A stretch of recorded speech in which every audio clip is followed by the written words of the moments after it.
Welcome back. This is my podcast. We're going through the Bible book by book, kind of. We did Genesis and Exodus, and then we jumped into Acts to kind of tie that New Testament. Acts is kind of the bridge between the Old Testament and New Testament and shows you really who Paul is, who Peter is, and a lot of what Jesus did after the resurrection. So we're in chapter 27. If this is your first video, go back and listen to the other ones because it'll make a whole lot more sense that way. So let's jump right into Acts chapter 27. And I'm going to read from the New Living Translation, not because it's better, but because it's a little easier to read. But there's really more depth in the complete Jewish Bible, but some of the words make it hard to read. So I'm not going to bore you with that part. So let's go. When the time came, we set sail for Italy. Paul and several other prisoners were placed in the custody of a Roman officer named Julius, a captain of the imperial regiment. Aristarchus, a Macedonian from Thessalonica, was also with us. We left on a ship whose home port was Adramyttium and the northwest coast of the province of Asia. It was scheduled to make several stops at ports along the coast of the province. The next day, when we docked at Sidon, Julius was very kind to Paul and let him go ashore to visit with friends so they could provide for his need. Remember, he's a prisoner, and he let him go and come back on his own. Putting out to sea from there, we encountered strong headwinds that made it difficult to keep the ship on course. So we sailed north to Cyprus between the island and the mainland. Keeping to the open sea, we passed along the coast of Sicilia and Pamphylia, landing at Myra in the province of Lycia, where the commanding officer found an Egyptian ship from Alexandria that was bound for Italy, and he put us on board. We had several days of slow sailing, and after great difficulty, we finally neared Cnidus. But the wind was against us, so we sailed across to Crete and along the sheltered coast of the island, past the Cape of Solomon. We struggled along the coast with great difficulty and finally arrived. Sorry, I didn't silence my phone again. We struggled along the coast with great difficulty and finally arrived at Fair Havens, near the town of Lycia. We had lost a lot of time. The weather was becoming dangerous for sea travel because it was so late in the fall, and Paul spoke to the ship's officers about it. Men, he said, I believe there is trouble ahead if we go on. Shipwreck, loss of cargo, and danger to our lives as well. But the officer in charge of the prisoners listened more to the ship's captain and the owner than to Paul. And since Fair Havens was an exposed harbor, a poor place to spend the winter, most of the crew wanted to go on to Phoenix, farther up the coast of Crete, and spend the winter there. Phoenix was a good harbor with only a southwest and northwest exposure. When a light wind began blowing from the south, the sailors thought they could make it, so they pulled up anchor and sailed close to the shore of Crete. But the weather changed abruptly, and a wind of typhoon strength burst across the island and blew us out to sea. The sailors couldn't turn the ship into the wind, so they gave up and let it run before the gale.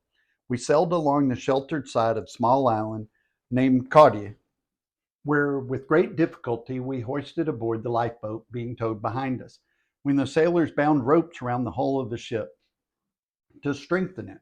They were afraid of being driven across the sandbars of Syrtis off the African coast, so they lowered the sea anchor to slow the ship and were driven before the wind. So basically, they're going along the rocky shore and they don't want to go into the shore and crash. The next day, as gale force winds continued to batter the ship, the crew began throwing the cargo overboard. The following day, they even took some of the ship's gear and threw it overboard. The terrible storm raged for many days, blotting out the sun and the stars until at last all hope was gone. No one had eaten for a long time. Finally, Paul called the crew together and said, Men, you should have listened to me in the first place and not left Crete. You would have avoided all this damage and loss, but take courage. None of you will lose your lives, even though the ship will go down. For last night, an angel of the God of whom I belong and whom I serve stood beside me, and he said, Don't be afraid, Paul, for you will surely stand trial before Caesar. What's more, God in his goodness has granted safety to everyone sailing with you. So take courage, for I believe God. It will be just as he said. But we will be shipwrecked on an island. About midnight on the 14th night of the storm, As we were being driven across the Sea of Adria, the sailors sensed land was near. They dropped a weighted line and found that the water was 120 feet deep. But a little later, they measured it again and found it was only 90 feet deep. At this rate, we were afraid we would soon be driven against the rocks along the shore, so they threw out all 4 anchors on the back of the ship and prayed for daylight. Then the sailors tried to abandon the ship. They lowered the lifeboat as though they were going to put anchors from the front of the ship, but Paul said to the commanding officer and to the soldiers, "You will all die unless the sailors stay aboard." So the soldiers cut the ropes on the lifeboats and let it drift away. Just as day was dawning, Paul urged everyone to eat. "You have been so worried that you haven't touched food for 2 weeks," he said. "Please eat something now for your own good, for not a hair on your head will perish." Then he took some bread, gave thanks to God before them all, and broke off a piece and ate it. Then everyone was encouraged and began to eat. All 276 of us who were on board. After eating, the crew lightened the ship further by throwing the cargo of wheat overboard. When the morning dawned, they didn't recognize the coastline, but they saw a bay with a beach and wondered if they could get to shore by running the ship aground. So they cut off the anchors and left them in the sea. Then they lowered the rudders, raised the foresail, and headed towards the shore. But they hit a shoal and ran the ship aground too soon. The bow of the ship stuck fast, while the stern was repeatedly smashed by the force of the waves and began to break apart. The soldiers wanted to kill the prisoners to make sure they didn't swim ashore and escape. But the commanding officer wanted to spare Paul, so he didn't let them carry out their plan. Then he ordered all who could swim to jump overboard first and make for land. The others held on to planks or debris from the broken ship, so everyone escaped safely to shore. I know it's kind of a long chapter, and it's like, why are we getting all these details? Well, it's Paul. I mean, it's Luke, and he is a detailed kind of guy. That's just who he is. He likes to give specifics on things, but it's also important that we see some of these specifics because Saul was given over to Julius. That was a big deal to be trusted with the prisoner, but it was also a really big deal that he wasn't in chains. He had built some kind of bond with him, and that's really important. When we're talking about our faith and we're talking about the Bible, I don't think we should sugarcoat it and make it sound all, rose-colored, but we also have to build a relationship in order to talk about the hard stuff. Because if you're too afraid to talk about the hard stuff, you're never going to really learn who God is and what God expects from us. So we got to know those kind of things. So probably this was the Aristarchus in Colossians 4 and Philemon 1, who is the fellow prisoner with Saul. So Luke says that the ship had 276 people aboard. It would have been crowded and uncomfortable. That's a lot of people on a cargo ship that was probably not that big back then. So the fast was an expression that is in the complete Jewish Bible, but it's not really mentioned in the New Living Translation. And so we kind of missed that he was calling for, that they needed to be there in time for the fast. That meant Yom Kippur. That's just what they called it. It was the Day of Atonement when all Jews fasted. So Yom Kippur was at the first week, at the end of the first week of October. So that's how we know what time of year this stuff was happening, that and based on the storms and stuff. So the centurion Julius, he opted to sail on to Phoenix. There would have had to been a change in the wind for this to work. So they had to wait a little while to see what would happen. This was not all happening in a day. This was days, weeks.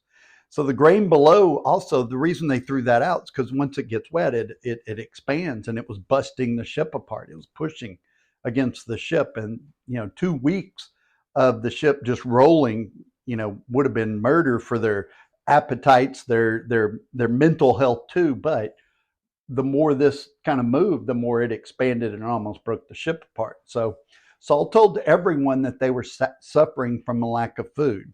And verse 23 explains that a messenger of God told him to not be afraid. He didn't say he just dreamed it. This was a messenger came to him.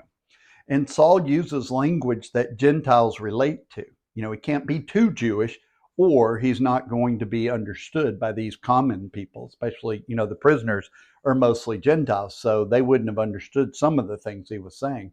And the soldiers were Roman, so Saul wanted to be clear that the storm god, the god of the sea, the god of the wind, and any other god that they thought about could not overcome the will of the God of Israel.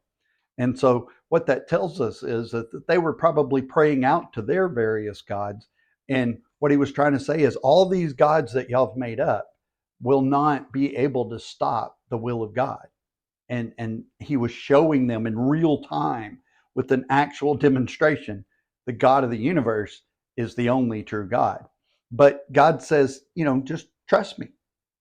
And the God of Israel had already determined that everybody on that ship was going to be saved. They were going to go through trauma. That was going to continue. But he basically says, trust me. In the end, it's going to be okay. Whatever we're going through, God's saying, I got it. You either trust me or you don't. And real faith means, hey, despite what I see, I trust the God of the universe, Yeshua. So many New Testament commentators insist that this is Saul performing communion, but it wasn't at all. Every Jewish meal began with something called a barakah, and it's a blessing. And the procedure is the host just breaks the bread and passes it. That, they say a prayer and then bless it and pass it around.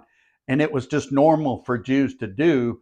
And there's so much research out there now that when somebody's going through trauma, that spiritual aspect of it, that normalcy, that something that's bigger than you helps bring you back to where God really wants you to be. And that peace, that shalom, because it's familiar. That's what our body, our mind searches for. And it was very normal for a Jew. I mean, it was every meal a Jew ate, this happened. And it had nothing to do with the Constantinian church creation of communion. That was something completely different. So most of the passengers were probably Jews. And if Saul hadn't done this, this would have been offensive to them because some of them were coming because of who he was. But the prisoners and the Roman soldiers could really relate to it. They'd probably seen it at different times watching Jewish people eat. And so it helped him kind of solidify that. So why would he risk his life for other prisoners? It is the mystery of God, the mercy of God. I mean, we don't know. It's just the will of God. And I think what Paul's trying to show us is how far are we willing to go before the circumstances make us turn back. And being uncomfortable is a really great way to be in God's will. If you are really comfortable, safe, and secure, nothing's going wrong in your life, you're probably not walking and living and learning about God on a regular basis. It's just my theory. But hopefully you come back. We'll wrap up chapter 28 and the book of Acts, and then we are going to go into Leviticus because I just have to teach it. I can't get past it. You're going to love it way more than you could have ever imagined before.